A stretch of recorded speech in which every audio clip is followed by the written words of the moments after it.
phenomenon for 2 years old or not, but I woke up with a memory want. I couldn't remember my mother's name, my name, or my own language, Vietnamese. So I relearned Vietnamese almost like a foreigner, learning a second language. Fast forward to the age of 8, in which I won 2 literature awards in Vietnam, one for short story and the other for collection of poems under 12. When I was 10, I finished both Sherlock Holmes and Harry Potter series in Vietnamese within a span of 1 month. To be honest, one of my proudest moments to date.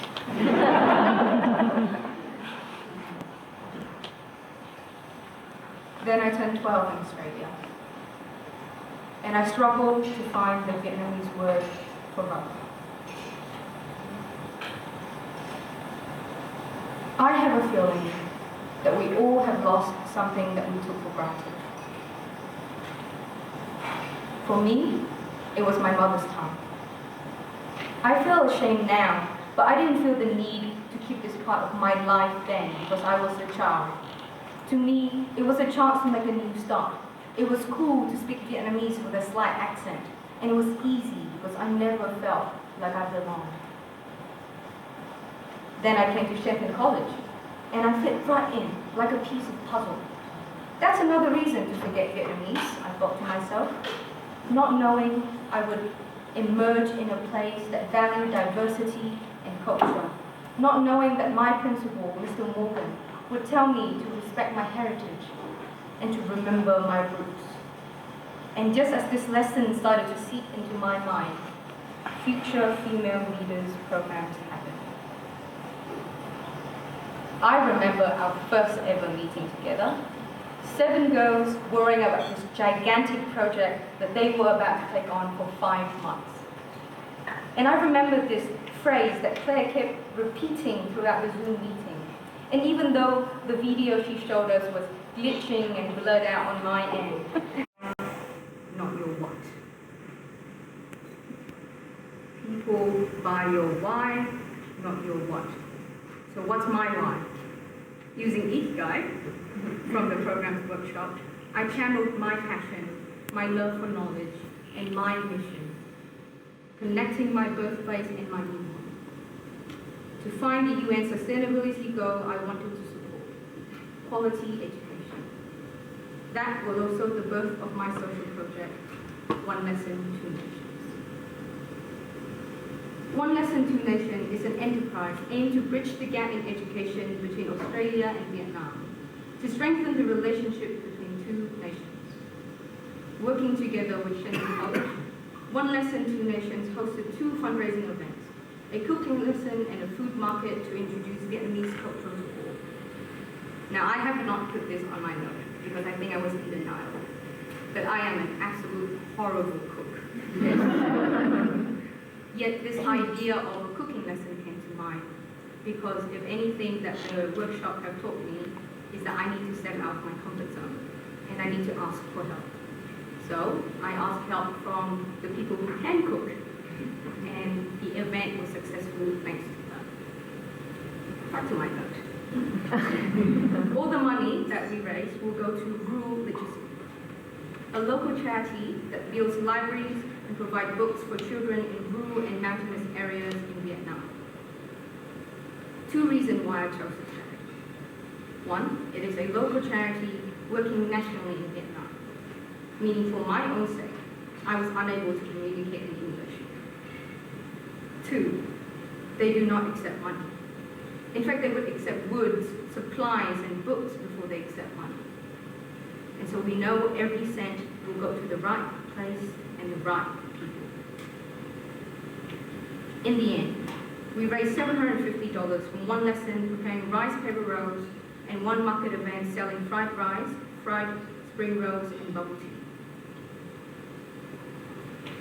My plan was for it to become one large-scale cooking lesson with many people attending. In fact, this was what I thought the journey was going to be like.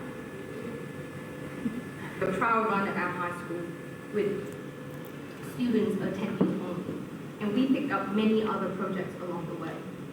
So, this was what it really was.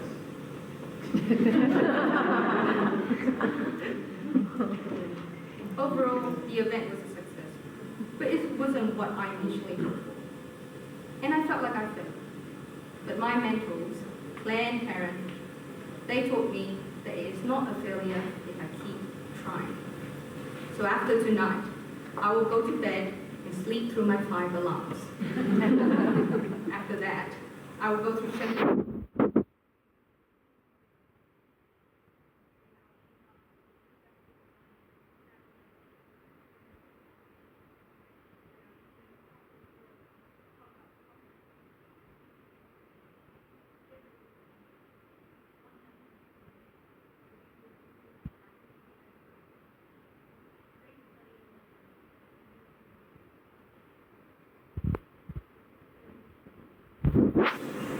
My journey won't end on this graduation day.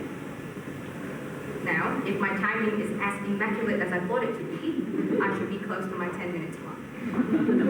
I will address the last question that I think a lot of people will be thinking.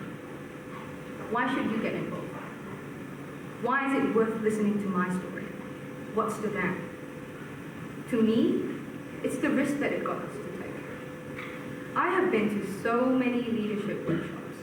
Now, I'm only 16, so that might not put a figure to your mind, but I can tell you that I have been to as many leadership workshops as some children have been to violin practices and football games. I've signed up to 10 minutes, 15 minutes of pure brilliance on how to lead, to think, and to talk. And sure, I walk out of there feeling inspired.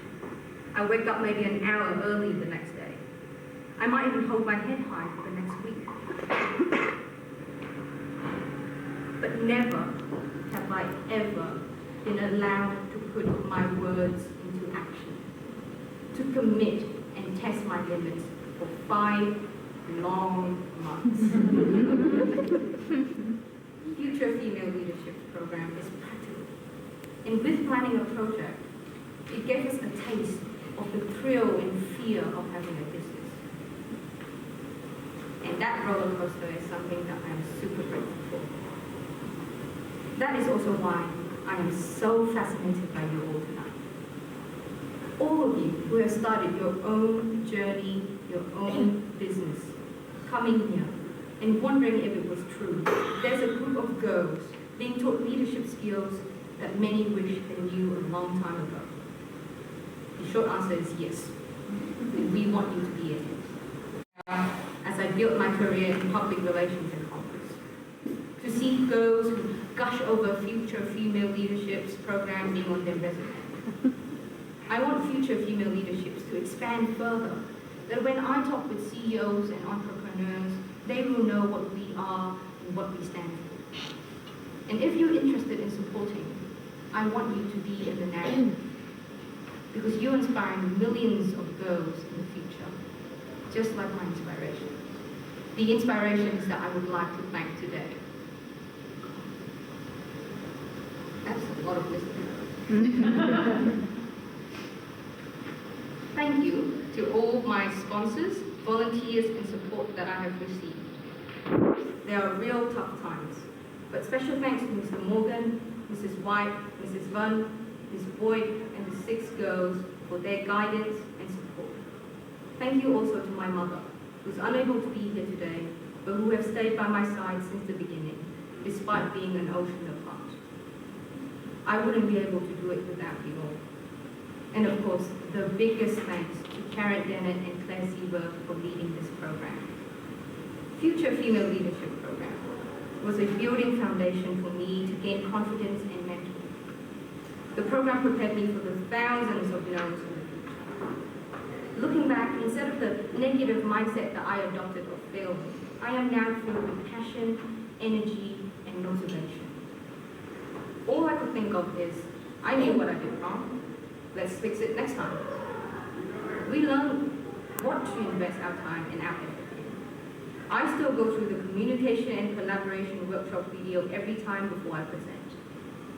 I still remember dividing my big worries into little worries that fill out 2 pages of my notebook. I still remember how to shake hands from Prina's emotional, social, and cultural workshop. What I love most, however, is the transformation that I made at the end. I don't know whether Claire and Karen noticed, but I went from, "Dear Miss Bennett and Miss Eva, my sincerest apologies for taking up your time," to, "Hello Claire and Karen, I hope your weekend is going well. I would just like to double check something." I would like to say that my respect for you has not changed at all, but my mindset has. I no longer have the impression that I was working for you and that I was not worthy of your time. I am now working with you, and the respects are mutual. That is forever going to be one of my favorite moments.